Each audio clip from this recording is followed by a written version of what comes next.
ये कहानी एक ऐसे शातिर चोर की है जिसके बारे में बड़े से बड़े पुलिस ऑफिसर को पता है, लेकिन उसके खिलाफ कोई सबूत नहीं है। लेकिन उसे पकड़ने के लिए सबूत चाहिए और अब वो चोर इस दुनिया की सबसे बड़ी चोरी करने वाला है। तो कहानी की शुरुआत होती है, हमें न्यूयॉर्क सिटी को दिखाया जाता है जहाँ पर जिंदगी की रफ्तार बहुत तेज है। हर कोई एक दूसरे से आगे निकलना चाहता है, पैसा कमाना चाहता है और इसी भागम भाग जिंदगी में मेट्रो में हमें एक आदमी को दिखाया जाता है जिसका नाम रिपली है, जो एक पेशावर चोर है, लेकिन आज तक कभी वो पकड़ा नहीं गया। अब जब रिपली मेट्रो में होता है तो वो देखता है कि मार्टिन नाम के एक चोर ने एक दूसरे आदमी के ऊपर गन तान रखा है, जिसके बाद उसके हीरे और पैसे ले लेता है। तभी वहाँ पर पुलिस आ जाती है जो मार्टिन का पीछा करना शुरू कर देती है, लेकिन मार्टिन बड़ी चालाकी से पुलिस वालों को चकमा देकर वहाँ से निकल जाता है। किसी को कुछ नहीं पता कि मार्टिन कैसे निकला यहाँ से। हालांकि रिपली ने उसे देख लिया था, पर इसके बारे में उसने किसी को कुछ नहीं बताया। इसके बाद मार्टिन अपने हीरे बेचने जाता है।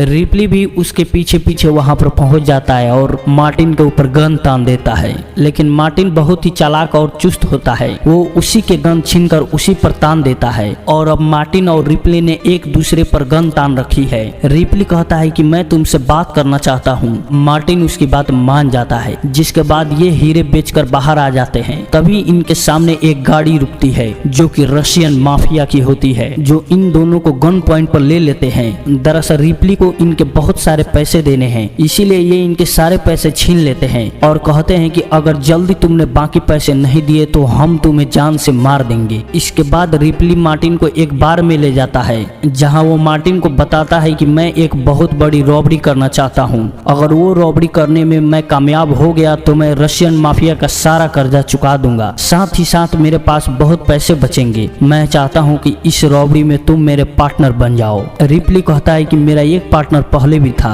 लेकिन मुझे उस पर शक हो गया था कि वो पुलिस को इत्तला कर सकता है, इसीलिए मैंने उसे जान से मार दिया। अगर तुम मेरा साथ दोगे तो रॉबरी के बाद तुम्हें $20 मिलियन मिलेंगे, जो पूरी तरह से तुम्हारे होंगे। इतनी बड़ी रकम सुनने के बाद मार्टिन उसका साथ देने के लिए तैयार हो जाता है और अगले दिन वो मार्केट में जाते हैं, जहां पर रिपली उससे मिलने आने वाला है। यहाँ पर मार्टिन न्यूज़पेपर देखता है जिसमें उसकी फोटो छपी होती है, जो एक दिन पहले के ही है, जो सीसीटीवी कैमरे से ली गई है, पर इसमें उसका चेहरा साफ नहीं दिख रहा था, इसीलिए पुलिस वाले के पास उसके खिलाफ कोई सबूत नहीं होता। अब यहाँ पर वो एक लड़की को देखता है जिसका नाम एला है। एला बहुत खूबसूरत होती है। मार्टिन उससे बातें करने लगता है। एला भी उससे बहुत अच्छे से बात कर रही होती है और पहली नजर में मार्टिन को उससे प्यार हो जाता है। तभी यहाँ पर रिपली आता है, जो पहले से ही एला को जानता है क्योंकि वो उसके पार्टनर की बेटी है, जिसे खुद उसी ने मारा है। लेकिन ये बात एला को नहीं पता कि मेरे पिता का कातिल रिपली ही है। रिपली उसे वहाँ से जाने के लिए कहता है और मार्टिन से कहता है कि इस लड़की से दूर रहना, मैं इसके लिए बहुत ही प्रोजेक्टिव हूँ, मैं कभी बर्दाश्त नहीं करूंगा कि तुम उसके क्लोज जाओ। और इसके बाद वो मार्टिन को एक म्यूजियम में ले जाता है, जो एक रशियन म्यूजियम होता है।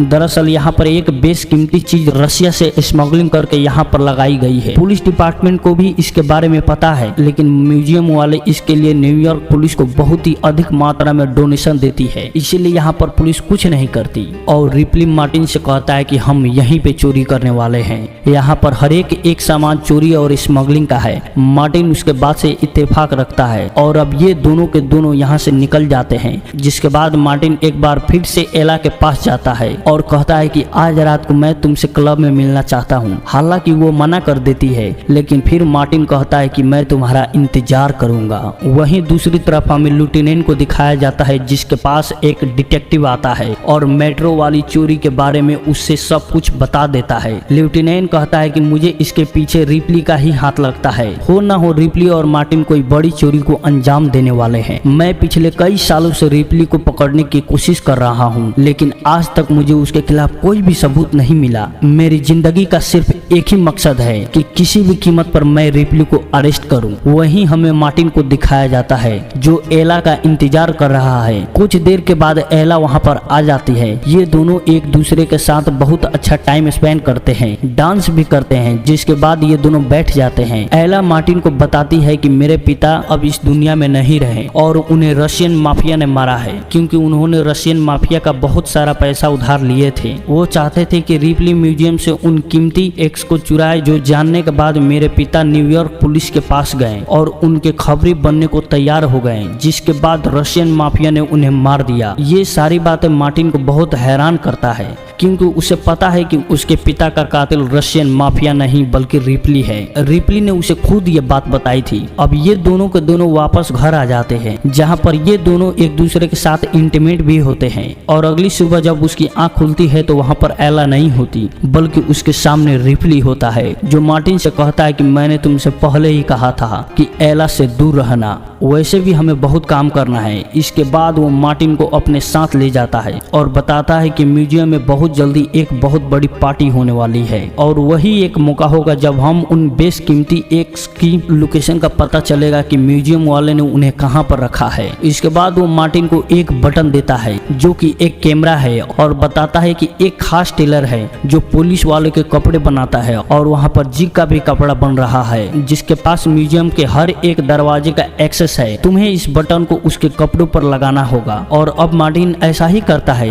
वो उस टेलर की शॉप में जाकर उसकी ड्रेस का बटन चेंज कर देता है। शाम को पार्टी होती है, जहां पर खुद रिपली और मार्टिन पुलिस वालों को कपड़े पहनकर अंदर आए थे। यहाँ पर लेफ्टिनेंट भी होता है, जो रिपली को पहचान लेता है। उसे समझ में आ जाता है कि रिपली यहाँ पर कुछ बड़ा कारनामा करने वाला है। अब रिपली और मार्टिन यहाँ से निकल जाते हैं, जिसके बाद रिपली अपने मोबाइल पर उस बटन वाले कैमरे से, जो कि जी के ड्रेस में लगा हुआ था, वहाँ का वीडियो देखना शुरू कर देता है। उन्हें पता चलता है कि उन बेशकीमती एक्स को बहुत ही सुरक्षित सेफ के अंदर रखा हुआ है, जिसे खोलने के लिए इन्हें बायोमेट्रिक यानी कि फिंगरप्रिंट्स की भी जरूरत होगी। तो मार्टिन कहता है कि हम इस चोरी को नहीं कर सकते, तो रिपली कहता है कि हम चोरी जरूर करेंगे। इसके बाद मार्टिन ड्रिंक का गिलास लेकर जी के पास जाता है और जानबूझकर ड्रिंक उसके कपड़ों में गिरा देता है, और उसी बहाने से वो कैमरा निकाल लेता है। अब सबसे पहले लॉक को खोलने के लिए इन कौ के फिंगरप्रिंट्स की जरूरत है, इसीलिए अगले दिन मार्टिन उसी जिम में जाता है जहाँ पर जी का वर्कआउट करने के लिए आता है। और जब वर्कआउट करके वो मशीन छोड़ता है तो मार्टिन बड़ी चालाकी से उसका फिंगरप्रिंट्स वहां से ले लेता है।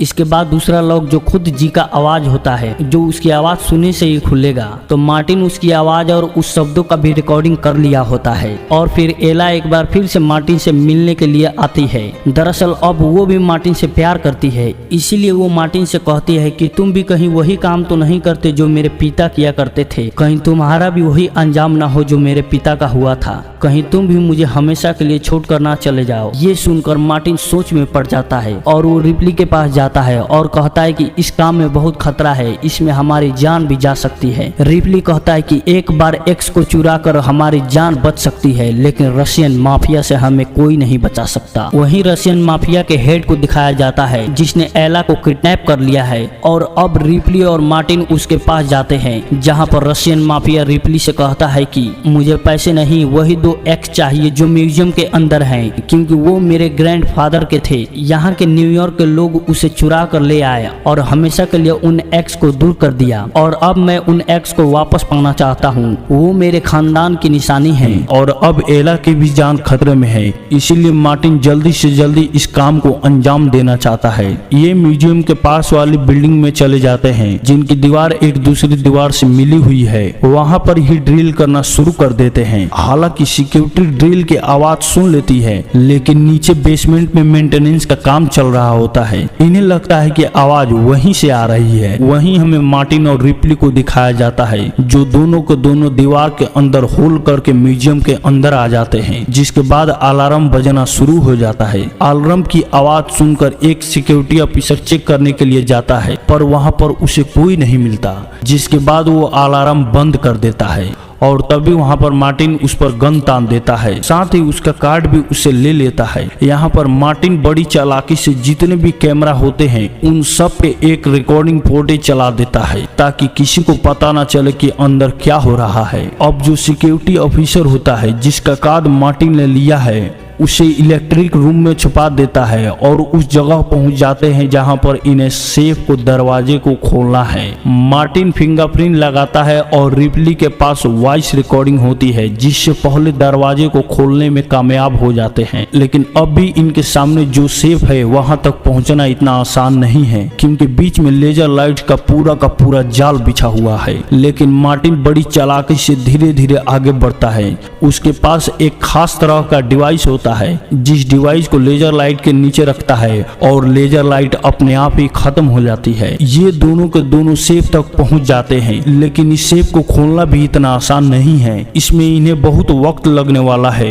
वहीं हमें लेफ्टिनेंट को दिखाया जाता है जिससे फोन आता है और बताया जाता है कि कुछ देर पहले म्यूजियम के अंदर अपने आप ही अलार्म बजना शुरू हो गया था, पर अंदर कोई नहीं था। वो समझ जाता है कि हो ना हो रिपली आज अपने काम को अंजाम देने वाला है, इसीलिए वो अपनी सिक्योरिटी के साथ म्यूजियम की तरफ निकल पड़ता है। वहीं म्यूजियम में हमें रिपली और मार्टिन को दिखाया जाता है जो सेफ खोलने में कामयाब हो जाते हैं और अभी दोनों के दोनों सेफ के अंदर जाते हैं, जहां पर रिपली देखता है कि सामने एक्स बॉक्स के अंदर वही एक्स है जिसे चुराने के लिए वो यहाँ पर आए हैं। एक्स का बॉक्स उठाकर जैसे ही पीछे पलटता है तो देखता है कि मार्टिन ने उस पर गन तान रखी है। मार्टिन कहता है कि मैं कोई चोर नहीं हूँ, बल्कि मैं लेफ्टिनेंट के लिए काम करता हूँ, मैं एक पुलिस ऑफिसर हूँ। जानबूझकर लूटने में मुझे तुम्हारा साथ देने के लिए कहा था ताकि मैं तुम्हें रंगे हाथ पकड़ सकूं और हमेशा के लिए तुम्हें सलाखों के पीछे भेज सकूं। रिपली कहता है कि तुम मुझे पकड़ना चाहते हो तो पकड़ लो, लेकिन तुम्हें एला को बचाना होगा क्योंकि रशियन माफिया उसे मार देंगे। इन एक्स को तुम अपने साथ ले जाओ और एला को बचा लो। और अब मार्टिन ऐसा ही करता है। दरवाजा बंद होने से पहले वो एक्स को लेकर वहां से निकल जाता है, जिसके बाद दरवाजा बंद हो जाता है और रिपली अंदर ही फंस जाता है, जिसका मतलब ये है कि पुलिस जल्दी आकर उसे गिरफ्तार कर लेगी। पुलिस के आने से पहले इस म्यूजियम को चलाने वाले वो दोनों लोग जिसके फिंगरप्रिंट्स और वॉइस की रिकॉर्डिंग से इन्हें खोला गया था,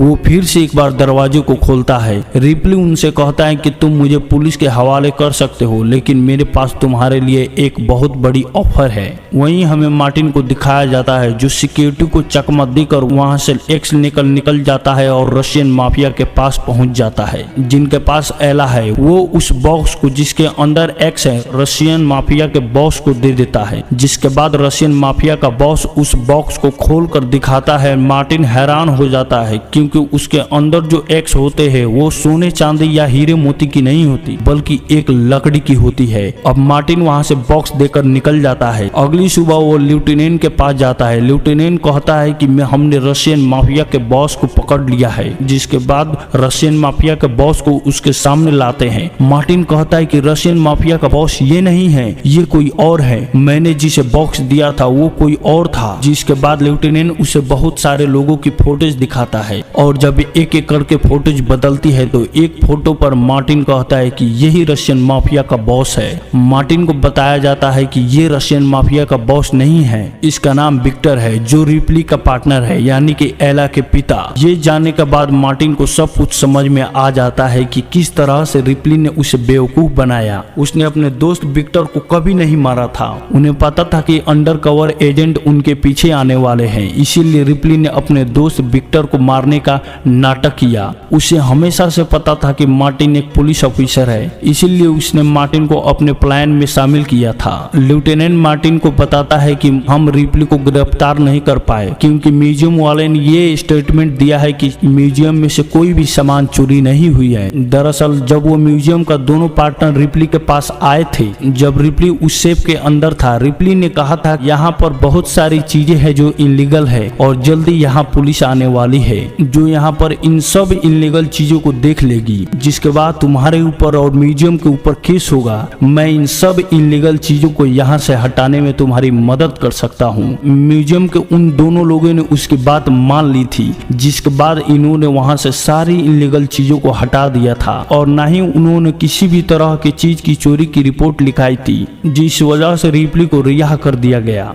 मार्टिन को बताया जाता है कि जिस वकील ने रिपली का केस लड़ा और उसे रिहा करवाया उसका नाम एला है, यानी कि विक्टर की बेटी। मार्टिन को ये सुनकर बहुत दुख होता है क्योंकि उसने एला से सच्चा प्यार किया था। कुछ दिनों के बाद रिपली मार्टिन को कॉल करता है और कहता है कि मैं देश छोड़कर जा रहा हूँ क्योंकि मुझे एक्स की डील करनी है। हमें शुरू से पता था कि तुम एक पुलिस ऑफिसर हो। और अब रिपली यहाँ से निकल जाता है। मार्टिन भी न्यूयॉर्क छोड़कर वापस अपनी सिटी चला जाता है, लेकिन कुछ वक्त के बाद वो न्यूयॉर्क वापस आता है क्योंकि उसे पता चलता चलता है कि एला अब भी न्यूयॉर्क में है। वो एला से एक क्लब में मिलता है जहाँ पर ये दोनों एक दूसरे से बहुत बातें करते हैं। मार्टिन अब भी एला को बहुत ही पसंद करता है और वो उससे सच्चा प्यार भी करता है। इसके बाद ये क्लब से बाहर निकल जाते हैं जहाँ पर एला ये एक्सेप्ट करती है कि उसके दिल में मार्टिन के लिए फीलिंग्स थी और आज भी वो उसी से प्यार करती है, जो सुनकर मार्टिन को बहुत ही खुशी होती है। तो मिलते हैं अगले वीडियो में। Tata bye bye.